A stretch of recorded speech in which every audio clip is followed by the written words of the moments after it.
કનૈયા લાલ કી જય.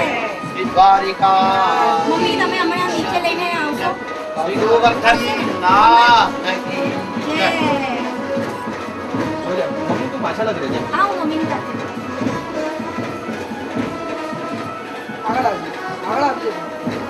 તમે તમે લેજો વચ્ચેથી. સીડી ઉતરવા માટે આ પ્રસાદ તમે બધું ચીજ છે લાઈટ પંખા એસી અનિશા મારી તને સાડી ખોસી લેજે ઉપર મમ્મી આગળ નથી કામ. હા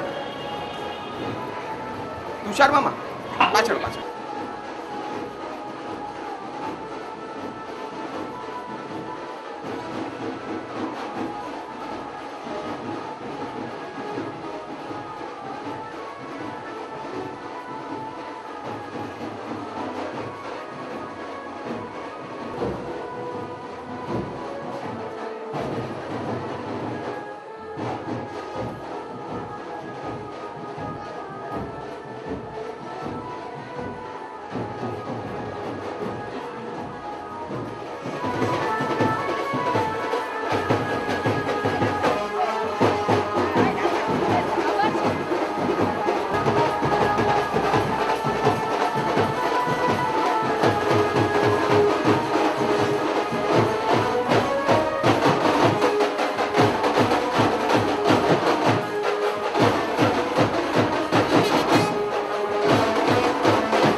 शान्तिरन्तरिक्षको शान्तिः पृथिवी शान्तिरापः शान्तिरोषधयः शान्तिः वनस्पतयः शान्तिर्विश्वे देवाः शान्तिर्ब्रह्म शान्तिः सर्वज्ञो शान्तिः शान्तिरेव शान्तिः सा मा शान्तिरेधि।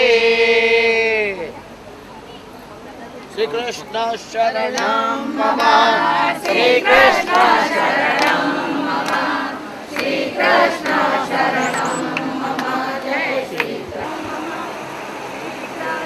शरणं मम श्री कृष्ण शरणं मम जय श्री कृष्ण।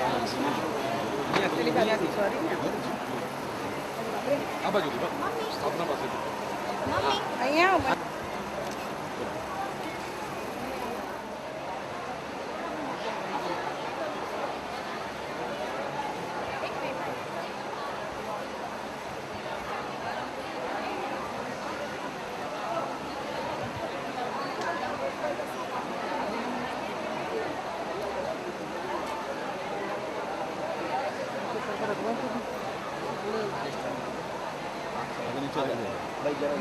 मिल जाएगा।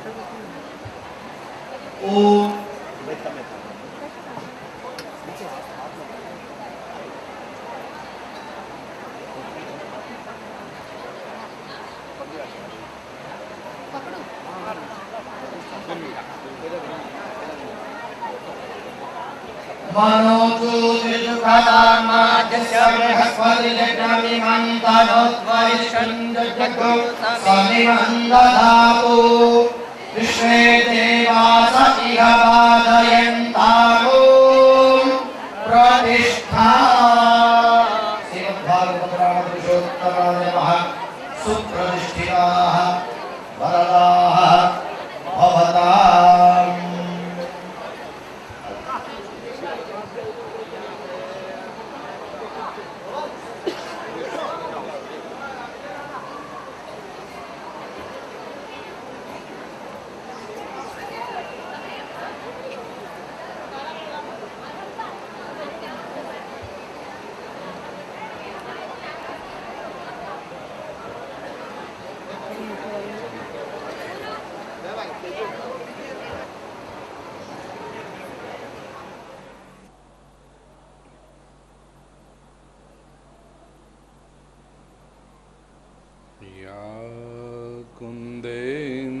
तुषारहारधवला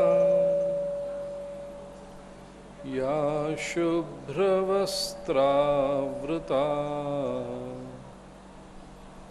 या वीणावरदण्डमण्डितकरा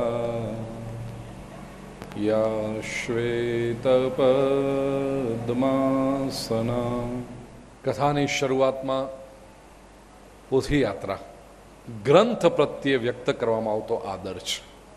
કારણ કે આ ગ્રંથ આપણને પ્રભાવી વિચારો આપે છે, અને બીજું કારણ કે આ ગ્રંથ ભગવાનનું સ્વરૂપ છે. ભાગવત શબ્દનો જ અર્થ એ થાય, ભગવતા ઉદિતમ ભાગવતમ, ભગવાને જે કહ્યું છે તે ભાગવત, અથવા ભગવાનનું જે છે તે ભાગવત, ભગવાનનું સ્વરૂપ છે, ભગવાનનું વાંગ્મય છે. શ્રીમદ ભાગવતના 11મા સ્કંદમાં વર્ણન છે, ભગવાન શ્રી કૃષ્ણ આ ધરતી પર 125 વર્ષ માટે રહ્યા છે, 125 years. અને પછી જ્યારે દેવતાઓએ વિનંતી કરી કે પ્રભુ આપ નિજધામમાં પધારો, ભગવાન કહે છે ચાલો, જે કામ અવતાર કાર્ય હતું એ પૂરું થયું છે, આવું છું. ભગવાનના એક અત્યંત નિકટના મિત્ર, બહુ વિદ્વાન વ્યક્તિ ઉદ્ધવજી, ઉદ્ધવજીએ ઠાકોરજીને આવીને પૂછ્યું, પ્રભુ આપ પધારશો પછી અમારું કોણ? અમને કંઈક પ્રશ્ન થાય, અમને કંઈક ગાઈડન્સ જોઈતી હોય તો મેં કોને પૂછીએ? ત્યારે ભગવાને પોતાનું દિવ્ય તેજ શ્રીમદ ભાગવત ગ્રંથમાં પધરાવ્યું અને કહ્યું, આ ભાગવત એ મારું જ સ્વરૂપ છે. જીવનમાં ગમે ત્યાં તમે હો, ગમે ત્યારે હો, તમને કોઈ પણ પ્રશ્ન થાય, ભાગવત ગ્રંથ તમે જોજો, તમને ઉત્તર મળી જશે. અને તેથી આ હાર તોરા આપણે કેમ કરીએ છીએ? કારણ કે ઠાકોરજીનું સ્વરૂપ છે. બહુ સરળ. હિરણ્યકશિપુ રાક્ષસ, એનો દીકરો પ્રહલાદ. પ્રહલાદ ભગવાનનો ભક્ત. હિરણ્યકશિપુને ગમે નહીં કે મારો દીકરો ભગવાનની. એ હિરણ્યકશિપુ જેણે બ્રહ્માજીનું તપ કરીને વરદાન મેળવેલું કે મને કોઈ મારી ન શકે, આવો એને શક્તિનો એ દિવસે કે રાત્રે, ઘરની અંદર કે બહાર, મનુષ્ય કે પ્રાણી, જળમાં કે સ્થળમાં, કોઈ મને ક્યારે કોઈ શસ્ત્રથી મારી જ ન શકે.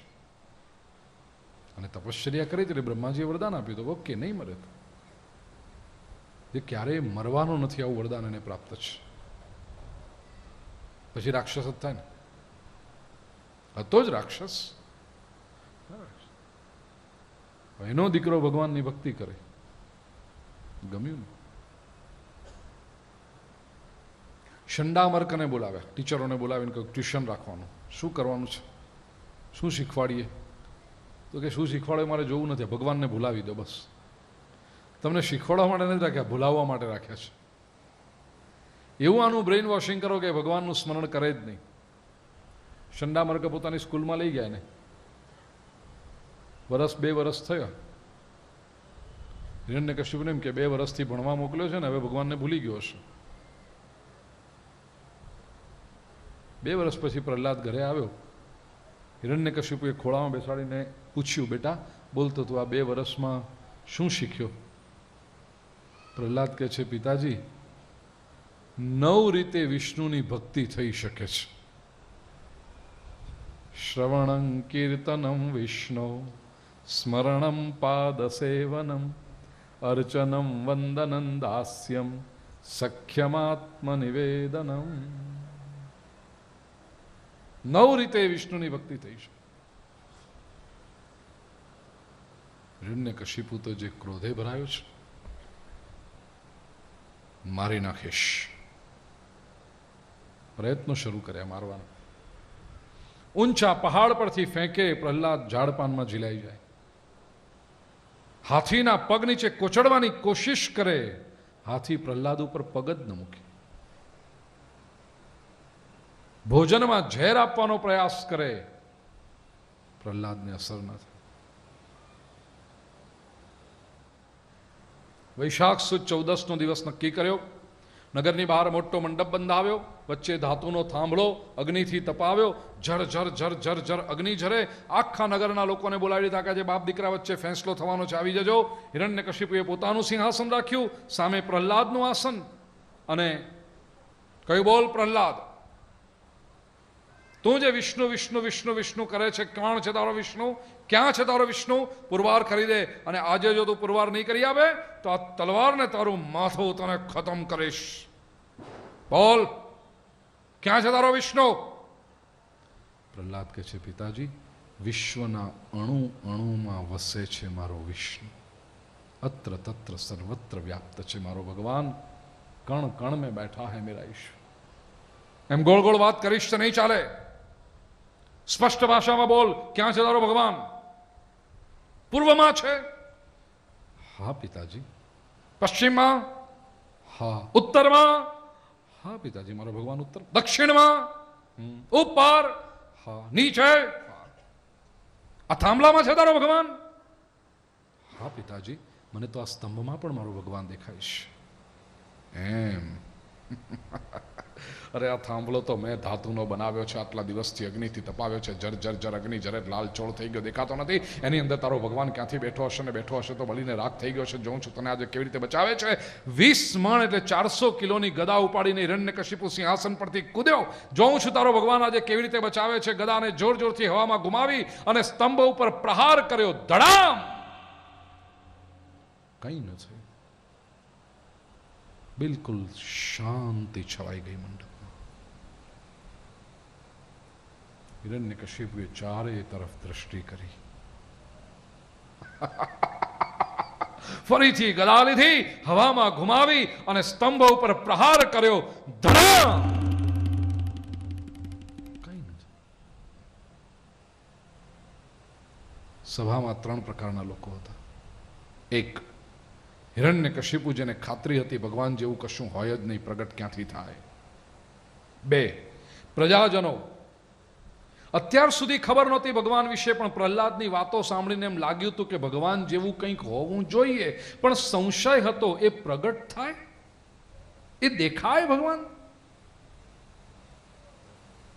અને ત્રીજું, પ્રહલાદ હતો, જેને પૂર્ણ રૂપે શ્રદ્ધા હતી ભગવાન છે અને એ પ્રગટ પણ થશે જ.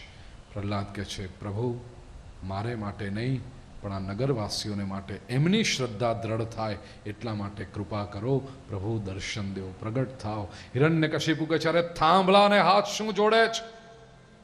માફી માગવી હોય તો મારી માગ, હું આપીશ તને માફી, તારો બાપ છું. કેમ? તું તો કહેતો હતો ને સર્વત્ર તારો ભગવાન છે. ક્વાસવ યદી સ સર્વત્ર કસ્માત સ્તંભે ન દૃશ્યતે. તારો ભગવાન જો સર્વત્ર હોય તો કેવા થાંભલામાં દેખાતો નથી? શું તારો ભગવાન મારાથી ડરી ગયો છે?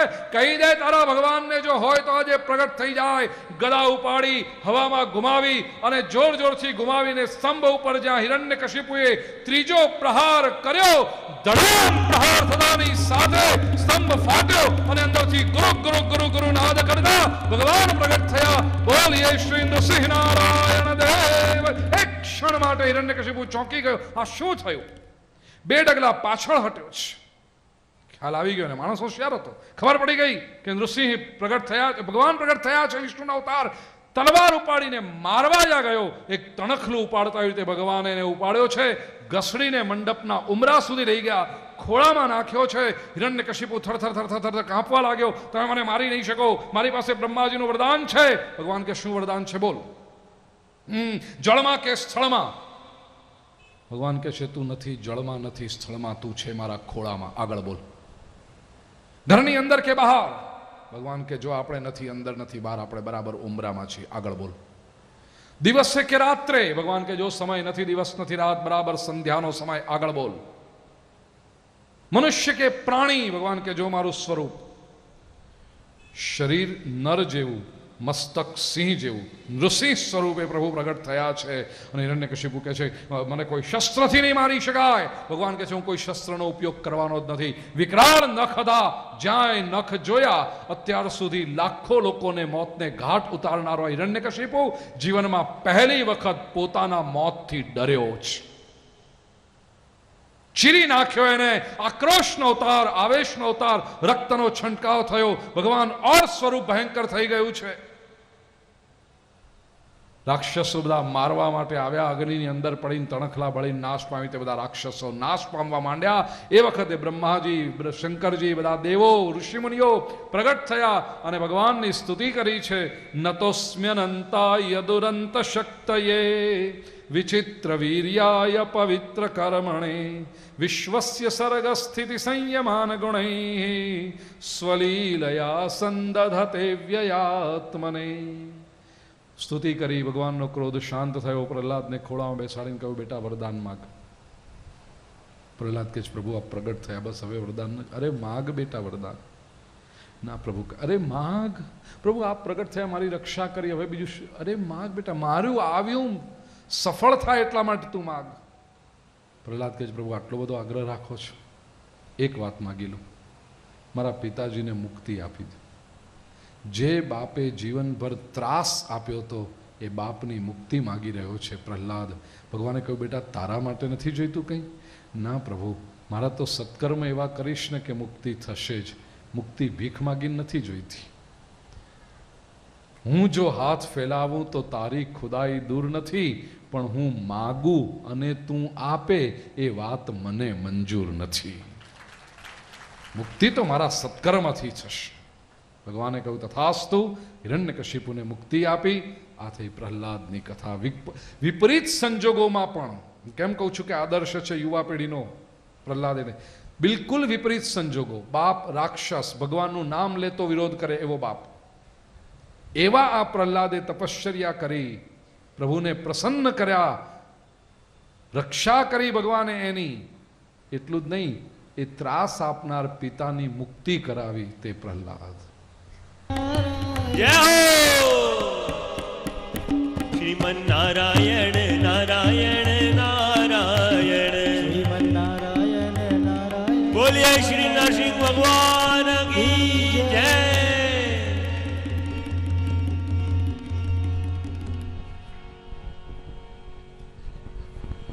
શ્રીમન નારાયણ નારાયણ નારાયણ શ્રીમન નારાયણ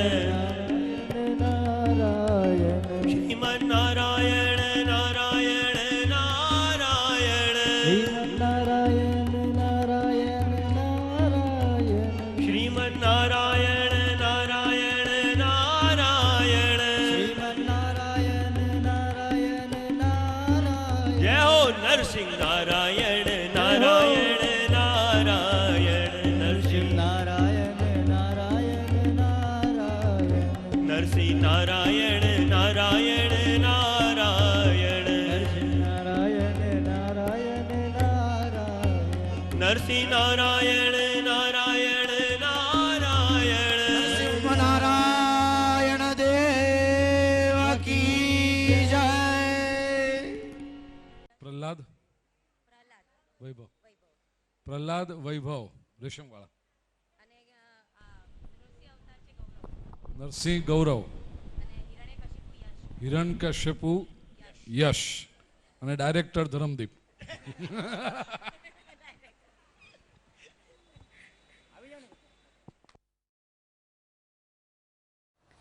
બલિ શબ્દનો અર્થ સમજો. સંસ્કૃતમાં બલિ એટલે બળવાન. કેમ એ બલિ બન્યો? બલિ શબ્દના બે અર્થ છે.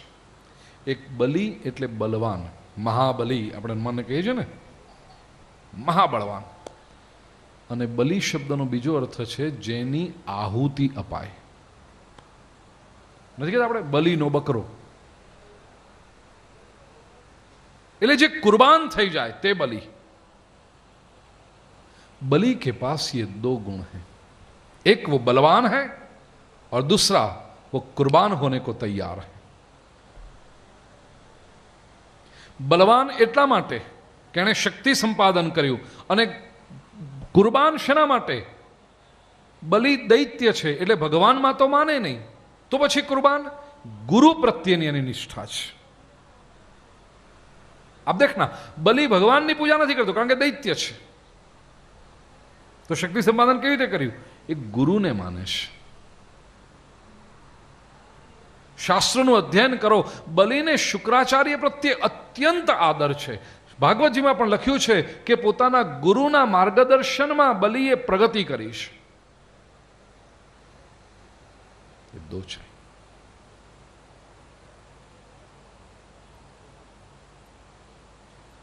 બળવાન થયો, આક્રમણ કર્યું સ્વર્ગ ઉપર. ઇન્દ્ર ગભરાઈ ગયો છે. બૃહસ્પતિજીને પૂછ્યું કે આ કેવી રીતે આની પાસે આટલી શક્તિ આવી?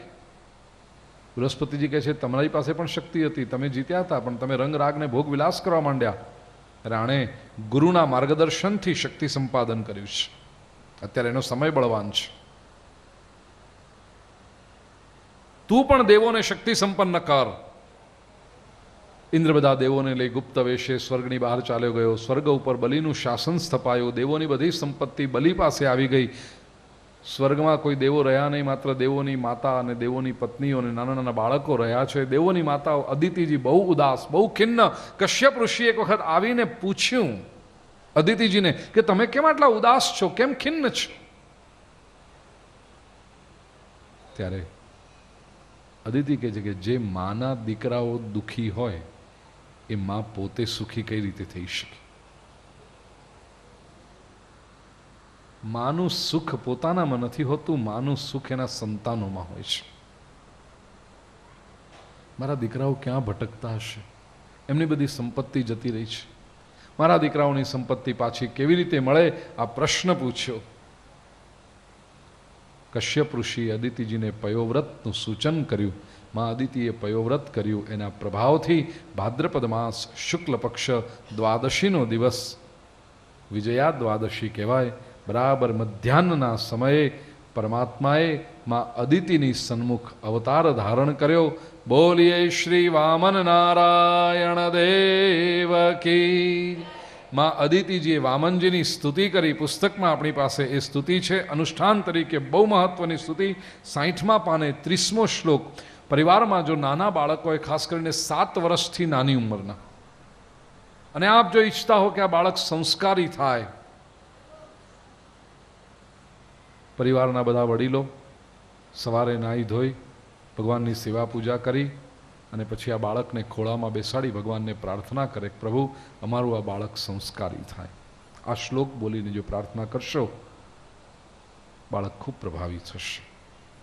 એક એક ચરણ હું બોલીશ, મારા પછી આપશો.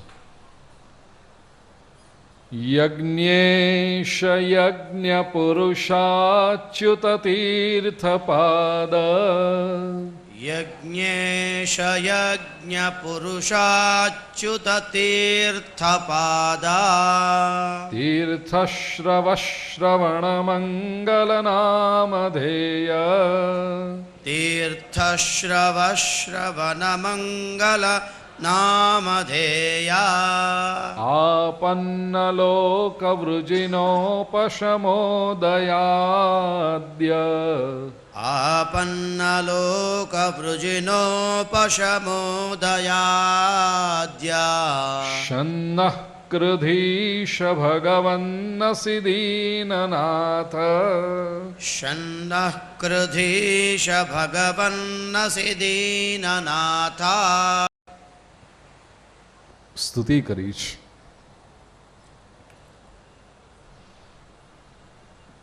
વામનજીને જાતકર્મ સંસ્કાર કર્યો, જનોઈ આપવામાં આવી. જનોઈ ધારણ કરીને વામનજી ભિક્ષાટન માટે નીકળ્યા છે. ભવતે ભિક્ષાન દેહી. વિચરણ કરતા કરતા ભૃગુકચ્છ, નર્મદા નદીના તટે, આ ભૃગુકચ્છ એટલે આજનું ભરૂચ, બલિરાજા યજ્ઞ કરતા બેઠા છે. યજ્ઞ મંડપમાં સિંહાસન પર બેઠેલા બલિની નજર પડી. દૂર એક અત્યંત તેજપુંજ જઈ રહ્યો છે. બલિને થયું આકાશમાં એક સૂર્ય તો ચમકી રહ્યો છે, આ બીજો સૂર્ય ઉગે છે શું? થોડા વધારે નજીક આવ્યા, જોયું આ તો કોઈ બાળક છે. ઓહો, આટલો તેજસ્વી બાળક કોણ છે? હજી વધારે નજીક આવ્યા, દેખાયું ખભે જનોઈ છે. ઓહ, કોઈ બ્રાહ્મણનો દીકરો છે. બલિને થયું હું આટલો મોટો યજ્ઞ કરતો બેઠો છું ને આ તેજસ્વી બ્રાહ્મણ મારા આંગણેથી ખાલી હાથે પાછો જશે. મારે એને કંઈક આપવું છે. સેવકોને આજ્ઞા કરી એ બ્રાહ્મણને બોલાવી લાવો. વામનજીએ જેવો મંડપમાં પ્રવેશ કર્યો, ચારેય વેદના નિષ્ણાત બ્રાહ્મણો મંત્રોચ્ચાર કરી રહ્યા છે. મંડપમાં પ્રવેશ થતાં જ બલિરાજાને એટલો બધો આનંદ થયો ઊભા થઈને દોડ્યા. સ્વાગતંતે નમસ્તુભ્યમ બ્રહ્મન કિંકરવામતે બ્રહ્મર્ષીણાં તપઃ સાક્ષાન મન્યેત્વાર્ય વપૂર્ધરમ અદ્ય નઃ પિતરસ્તૃપ્તઃ અદ્ય નઃ પાવિતમ કુલમ અદ્ય સ્વિષ્ટઃ ક્રતુરયમ યદ ભવાનાગતો ગૃહાન. સ્વાગત હો ભૂદેવ. ધન ઘડી ધન ભાગ મારા, આપના જેવો તેજસ્વી બ્રાહ્મણ મારા આંગણે પધારે છે. આપના ચહેરા પર જોતા લાગે છે કેટલું તેજ છે. મને એમ લાગે છે ઋષિમુનિઓનું તપ જાણે મૂર્તિમંત દેહ ધારણ કરીને આવી રહ્યું છે. બાપજી, આપના જેવા તેજસ્વી સંતના પગલા થયા ને મારે ત્યાં, મને એમ લાગે છે અદ્ય નઃ પિતરસ તૃપ્તઃ, આજે હવે મારા પિતૃઓ તૃપ્ત થઈ ગયા. અદ્ય નઃ પાવિતમ કુલમ, આજે મારું આખું કુળ પવિત્ર થઈ ગયું. અદ્ય સ્વિષ્ટઃ ક્રતુરયમ, મને મારા યજ્ઞનું ફળ મળી ગયું. યદ ભવાનાગતો ગૃહાન, આપના જેવો મહાપુરુષ મારા આંગણે આવે. વિચાર કરજો, હજી સુધી બલિને ખબર નથી આ કોણ છે. અને કેટલા મોટા મોટા સર્ટિફિકેટ આપી દીધા કે આપ મૂર્તિમંત તેજ છો, આપ ઋષિઓનું તપ છો, આપણાથી આવવાથી મારા પિતૃઓ તૃપ્તિ થઈ ગઈ, મારા યજ્ઞ. હજી ખબર એ નથી કે આ કોણ છે. તો કેવી રીતે આ બધું નક્કી કર્યું ને? આટલી મોટી અપેક્ષાઓ બધી કેવળ આકૃતિ જોઈને. આકૃતિં ગુણાનુકથયતે, કેવળ ચહેરો જોઈને.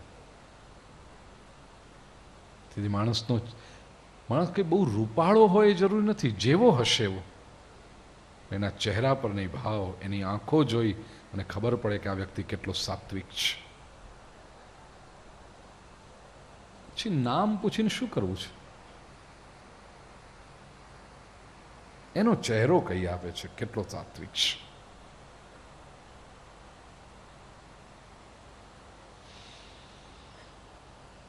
બલીએ કહ્યું, બાપજી, મને ઈચ્છા થઈ છે મારે તમને કંઈક આપવું છે. તમને જે જોઈએ તે માગી લો. વામનજી કે, બલી, તું જે કે છે તે યોગ્ય છે. કારણ કે તારા પિતૃઓ કોણ? તો વિરોચન, પ્રહલાદ, હિરણ્યકશિપુ, આ બધાનો વંશ જ. હિરણ્યકશિપુ તારા પરદાદા, આહા, કેવા તપસ્વી. બ્રહ્માજી પાસેથી વરદાન મેળવેલું કે જળમાં કે સ્થળમાં, દિવસે કે રાત્રે, ઘરની અંદર કે બહાર, મનુષ્ય કે પ્રાણી કોઈ મારી ન શકે. આવા તો તારા પરદાદા તપસ્વી.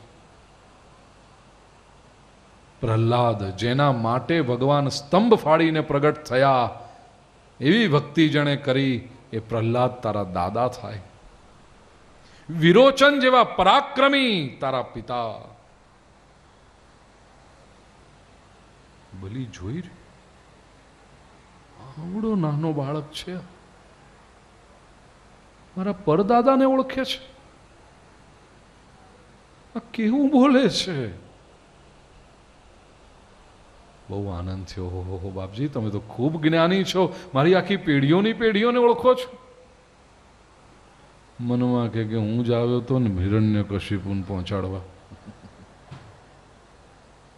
હું ન ઓળખું તો બીજું કોણ ઓળખે? બાપજી, બાપજી, બાપજી, માગી લો, તમને જે જોઈએ તે આપું.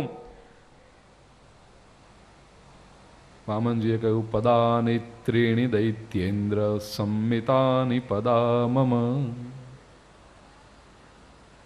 હે દૈત્યોના રાજા, 3 ડગલા હું પૃથ્વી પર ચાલીશ, બસ એટલી જમીન તારે મને આપી દેવાની. બલીને થયું, આ છોકરો દેખાય તો છે બહુ તેજસ્વી, પણ જે માગે છે એના પરથી લાગે છે કંઈ બહુ છે નહીં એનામાં. ભાગવતજીમાં લખેલા શબ્દો હું બોલી રહ્યો છું. કોઈ બિલકુલ એમ ન સમજે ભૂપેન્દ્રભાઈ પોતાના મનના તરંગો ચલાવે છે. भागवत जी के शब्द प्रमाण के साथ, त्वम बालो बालिश्यमति स्वार्थम प्रत्यबुधो यथा। हे बालक, बालिश्मती न राख, छोकरमत न राख. તને તારો સ્વાર્થ ખબર નથી, અબૂધ છે, અજ્ઞાન છે, અજાણ છે. તું વધારે માગ, વધારે માગ, ચાલ. વામનજી કહે છે રાજા ન જોઈએ વધારે કશું જ. અરે માગ. યદૃચ્છયોપપન્નેન સંતુષ્ટો વર્તતે સુખમ. આપ મેળે જે આવીને મળે એનાથી સંતુષ્ટ રહેનારો વ્યક્તિ સુખી થાય છે. આપ મિલા જો દૂધ બરાબર, માંગ લિયા સો પાણી, खींच लिया सो खून बराबर, बोले गोरख वाणी.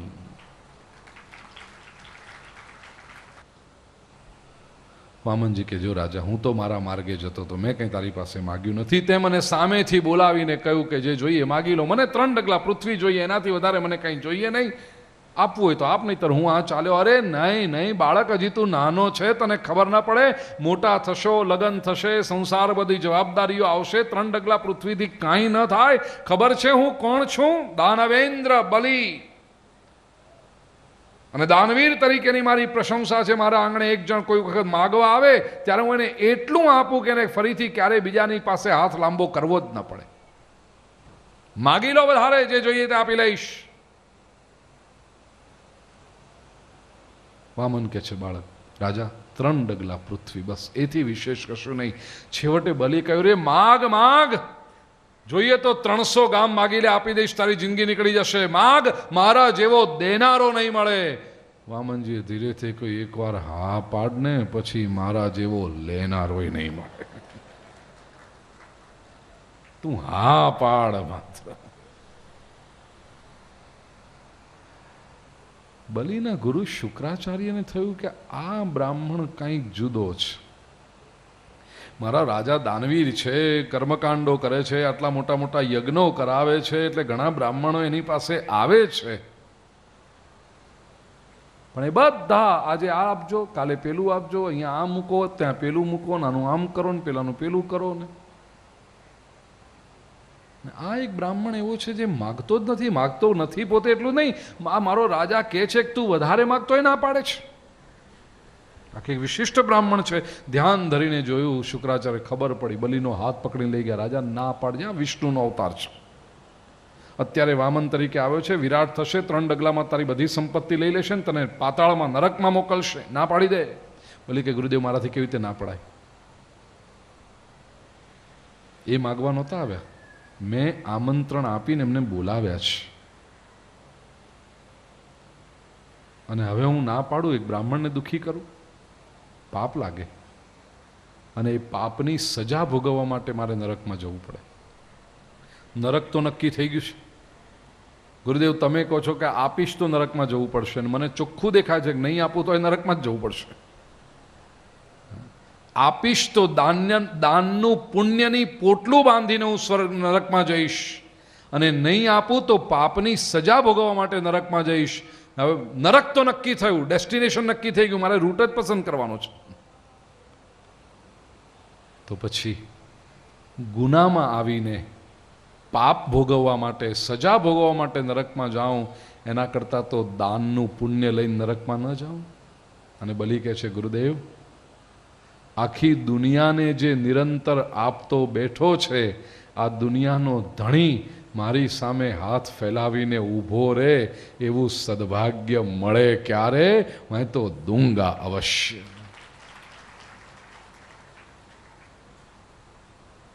આગળની કથા આપ સૌ જાણો છો. શુક્રાચાર્ય બહુ પ્રયત્ન કર્યો કે આ દાન ન થાય. એ પેલા નળીમાં જઈને ભરાયા તો એક જ ચક્ષુ થઈ ગયા.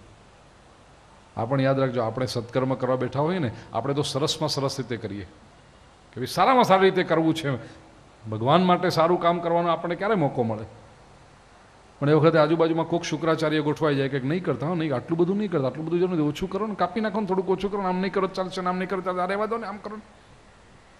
આવા શુક્રાચાર્યોથી બહુ સાવધાન રહેજો. શુક્રાચાર્ય એવો વ્યક્તિ છે જેને પોતાને કંઈ કરવું નથી ને બીજાને કરવા દેવું નથી. અને લોકોની સજા ભોગવતા હોય છે. લોકો એક ચક્ષુ થઈ જાય, દ્રષ્ટિ જ જતી રહે લોકોની.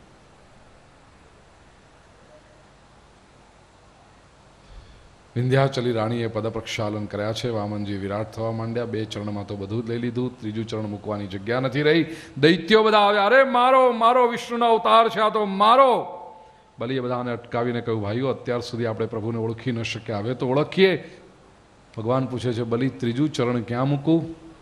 બલિ કહે છે, પ્રભુ હજી સુધી આ મસ્તિષ્કમાં આપનો પ્રવેશ થયો નથી.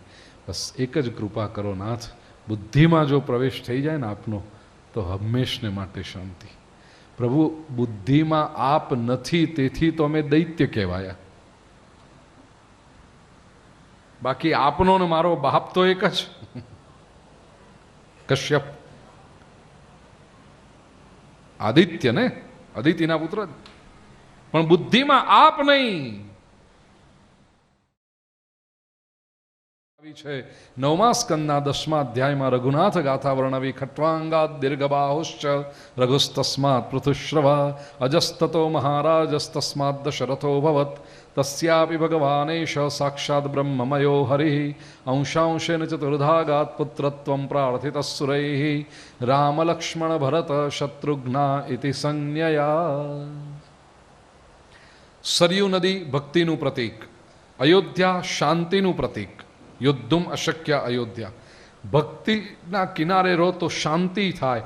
અને શાંતિના પ્રદેશમાં હૃદયરૂપી મહેલની અંદર જેનો દશરથ રાજા 10 ઇન્દ્રિયો જોડાયેલો રથ એટલે આ શરીર રામ તરફ ગતિ કરે છે, એને ત્યાં આ જગતનો નાથ પુત્ર બનીને આવે છે. કુલગુરુ વશિષ્ઠજીની આજ્ઞા લીધી, પુત્ર કામેષ્ટી યજ્ઞ કર્યો, પ્રસાદ રાણીઓને આપ્યો. 3 રાણીઓ ગર્ભવતી થઈ. ચૈત્રમાં શુક્લ પક્ષ 9મીનો અતિ પવિત્ર દિવસ, બરાબર મધ્યાહનનો સમય. અને ભારત વર્ષ ઉપર, કેવળ અયોધ્યા ઉપર કે રઘુવંશ ઉપર નહીં, સમગ્ર ભારત અને સમગ્ર વિશ્વ પર ઉપકાર કરનારી એક મહાન ઘટના.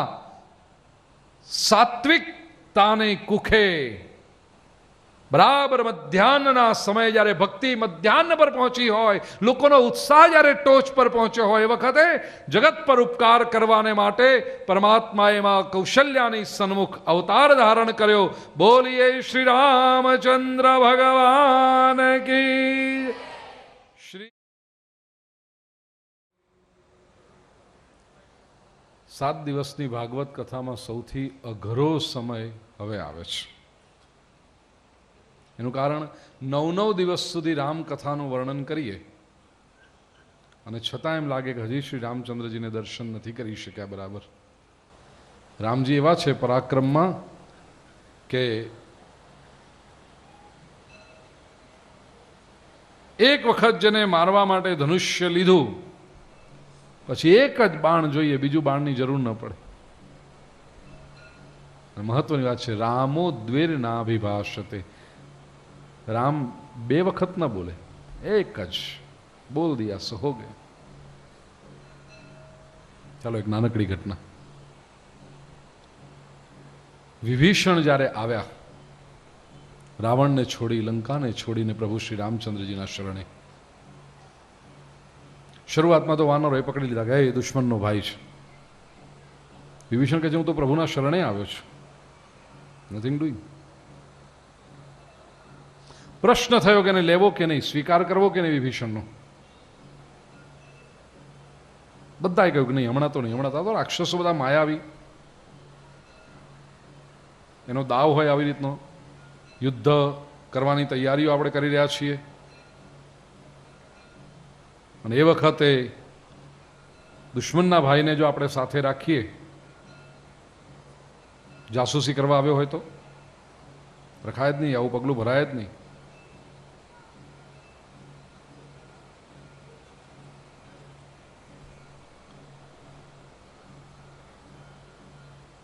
શ્રી હનુમાનજીએ સૂચના, ઈશારો કર્યો છે માત્ર. પ્રભુએ કેવળ હનુમાનજી તરફ જોયું. હનુમાનજીએ ઈશારાથી કહ્યું, પ્રભુ સ્વીકાર કરો, આ આપણો ભક્ત છે. બસ. હનુમાનજી કહ્યું, લંકામાં મળીને આવ્યો છું પ્રભુ, સ્વીકાર. અને સ્વીકાર કરતે કરતે સમુદ્રના જળથી વિભીષણના લલાટમાં તિલક કર્યું છે. અને ભગવાન શ્રી રામચંદ્રજી વિભીષણને કહ્યું, લંકેશ. 1 મહિનાની અંદર હું તારો રાજ્યાભિષેક કરીશ. સંબોધન કર્યું લંકેશ. સંતોનું દર્શન છે. પ્રભુ આપ જે બોલો એ સત્ય થાય અને આપ સત્ય કરો જ. પ્રભુ મનમાં એક પ્રશ્ન છે. શું? વિભીષણને આપે પહેલી જ મીટિંગમાં, પહેલી જ મુલાકાતમાં લંકેશ કહી દીધો, તિલક કરી દીધું એને? રામ કે હા. પ્રભુ કયા કોન્ફિડન્સ પર? કે હું કરું? પૂછનારે કહ્યું કે પ્રભુ અમને શંકા નથી કે આપ રાવણને હરાવી ન શકો. આપ યુદ્ધ કરવા જાઓ તો રાવણને અવશ્ય હરાવો, એમાં કોઈ પ્રશ્ન જ નથી. અમારો પ્રશ્ન જરાક જુદો છે. શું? પ્રભુ ધારો કે રાવણ માની ગયો હોત તો? છેલ્લી ઘડીએ રાવણ માની જાય, સીતાજીને પાછી સોંપી દે, તો યુદ્ધ કરવાનું ન થાય, રાવણને મારવાનું ન થાય. અને રાવણને જો મારવાનું ન થાય તો લંકાનો રાજા તો રાવણ જ બની રહે. તો પ્રભુ આપે વિભીષણને કહ્યું કે હું તને રાજા બનાવીશ. કેવી રીતે બનાવો પ્રભુ? જ્યાં સુધી લંકાનું સિંહાસન ખાલી ન થાય શું કરત તમે પ્રભુ? કેવી રીતે? તો તમારું વચન મિથ્યા થાત? રામ કે નહીં. તો રામ કે મેં વિચાર કરી લીધેલું. કદાચ જો રાવણ બદલાઈ જાય તો એને મારું નહીં, એને લંકાનો અધિપતિ રહેવા દઉં. પણ મને ખબર હતી કે 14 વર્ષ પૂરા થવાના છે, મારો ભરત મને ગાદી પાછી આપી દેશે. હું વિભીષણને જો લંકાનો રાજા ન બનાવી શક્યો હોત તો અયોધ્યાની ગાદી હું વિભીષણને સોંપી દેત. પણ મેં એને જે વચન આપ્યું એમાંથી તો હું અટત નહીં. રામો દ્વિર્નાભિભાષતે અનિવૃત્ત દાતૃત્વાત રામ. જે દાનમાંથી કદી નિવૃત્ત થતા નથી તે રામ. 1-2 મિનિટ માટે રામ નામની ધૂન બોલી અને પછી કૃષ્ણ કથા તરફ આગળ વધીએ. શ્રી રામ જય રામ જય જય રામ. શ્રી રામ જય રામ જય જય રામ. શ્રી રામ જય રામ જય જય રામ. શ્રી રામ જય રામ જય જય રામ. શ્રી રામ જય રામ જય જય રામ. બોલીએ સિયાવર રામચંદ્ર ભગવાન કી, પવન સુત હનુમાન કી. શ્રી રામચંદ્રજીના ગુણોનું વર્ણન કર્યા પછી પરશુરામજીની કથા કહી. દશમ સ્કંધ અથ પ્રથમોધ્યાય. રાજોવાચ કથિતો વંશ વિસ્તારો ભવતા સોમસૂર્યયોઃ રાજ્ઞાં ચોભયવંશ્યાનાં ચરિतं પરમાદ્ભુતમ. દશમ સ્કંધ. શુકદેવજીએ પણ દશમ સ્કંદની કથા જ્યારે શરૂ કરી ત્યારે આંખો બંધ કરી હૃદયમાં ઠાકોરજીને પધરાવ્યા છે. ભગવાનની કથા કહેવાનું કોઈ સામાન્ય માણસનું ગજુ નથી. એ તો પ્રભુ કૃપા કરે તો વ્યક્ત થાય.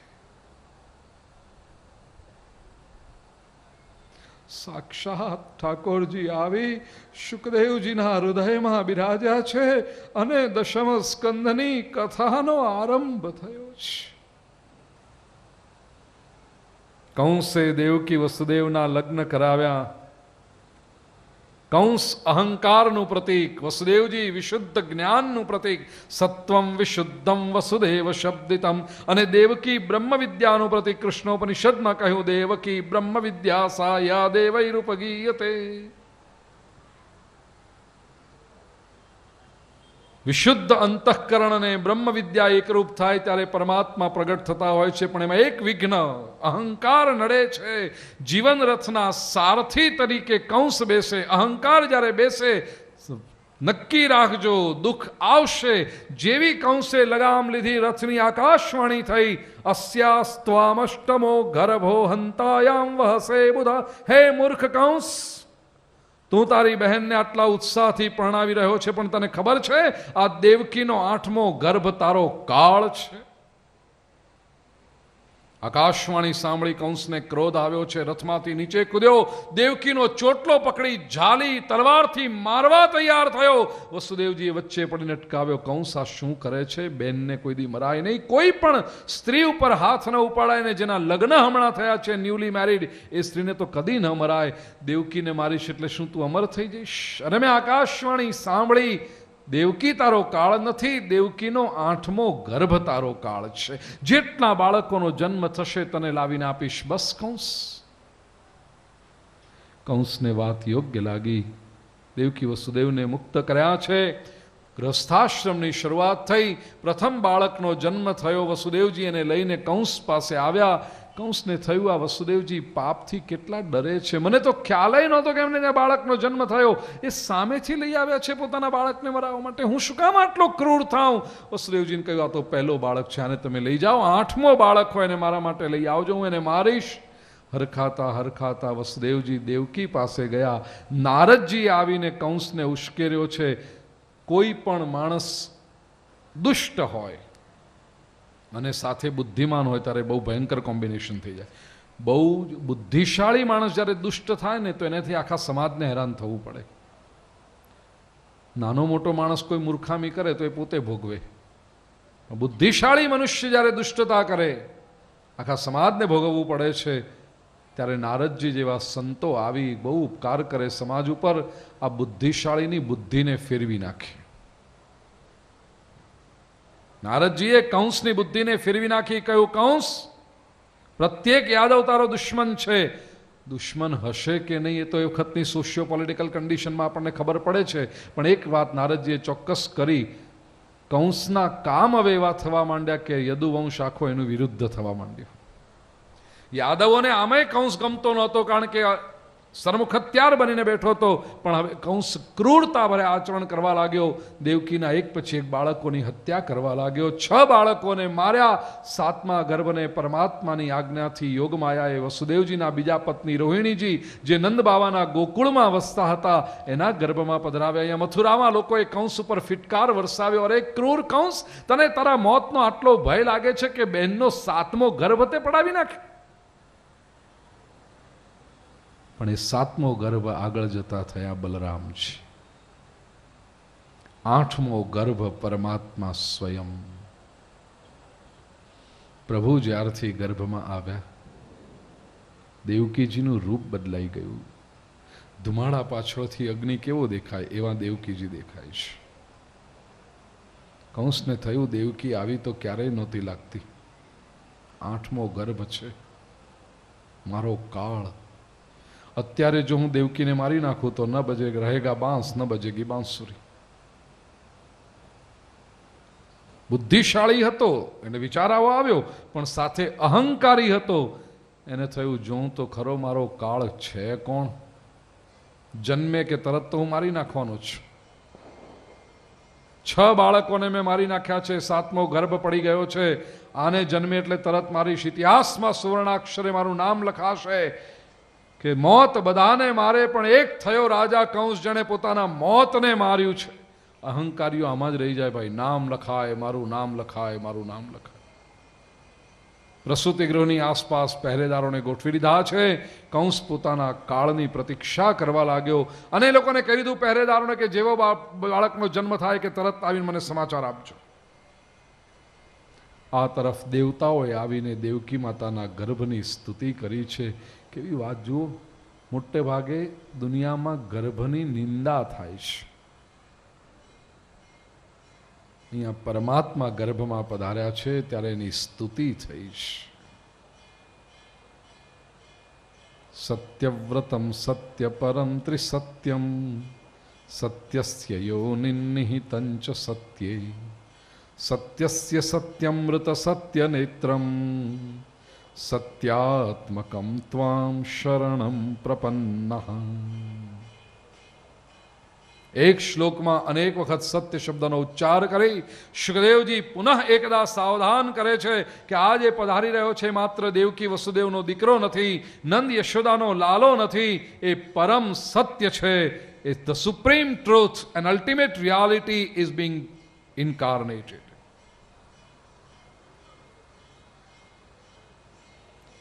આઠ માસ પરિપૂર્ણ થયા છે.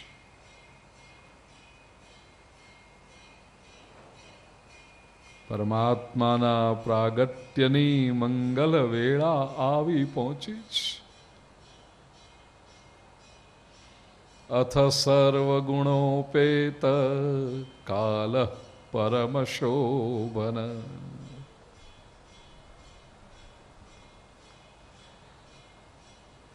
કાળનો એ કાળ એવો પરમાત્મા જ્યારે પધારવાનો હોય ત્યારે કાળ અનુકૂળ થઈ જાય એમાં શું નવાય.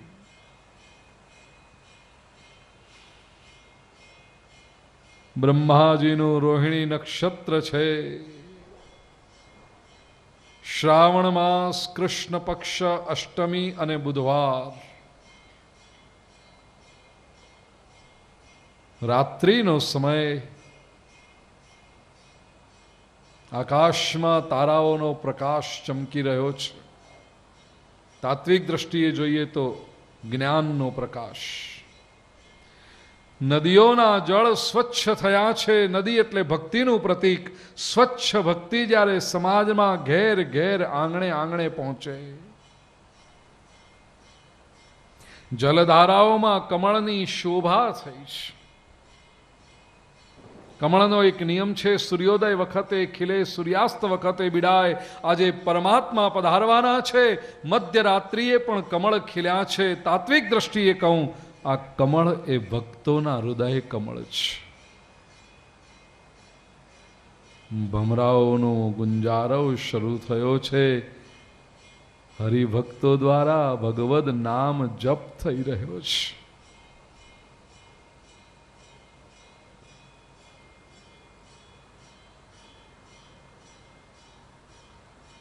શીતલ મંદ સુગંધિત વાયુ આવવા લાગ્યો છે.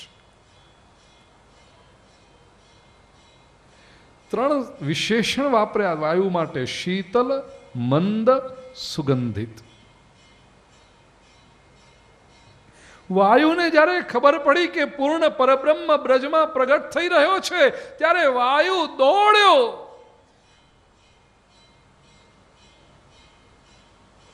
એક સંતેને અટકાવ્યો. અરે વાયુ, તું આટલો બધો ક્યાં જાય છે ને? તું કેટલો ઉષ્ણ છે, કેટલો ગરમ છે, તું કહા ચલે તું? વાયુ કહે છે, મને જવા દો, મને ખબર પડી છે બ્રહ્મ પ્રગટ થાય છે. ઠાકોરજી પ્રગટ થાય ત્યારે મારે એમના દર્શન કરવા છે. મહાપુરુષે કહ્યું, તું આટલો ઉષ્ણ, આટલો ગરમ, ઠાકોરજીને પરિશ્રમ પડશે. વાયુએ કહ્યું, તો હું શું કરું? આ મારી ગરમી તો છે જ. મહાપુરુષે કહ્યું, બ્રજમાં યમુના મહારાણી વહી રહી છે. તું યમુનાજીમાં ડૂબકી મારીને જજે. યમુના તારો તાપ લઈ લેશે. વાયુએ યમુનામાં ડૂબકી મારી, તાપ જમુના મહારાણીએ લઈ લીધો. વાયુ શીતળ થયો, દોડ્યો. એક વ્રજવાસીએ અટકાવ્યો, અરે વાયુ, તુમ કહા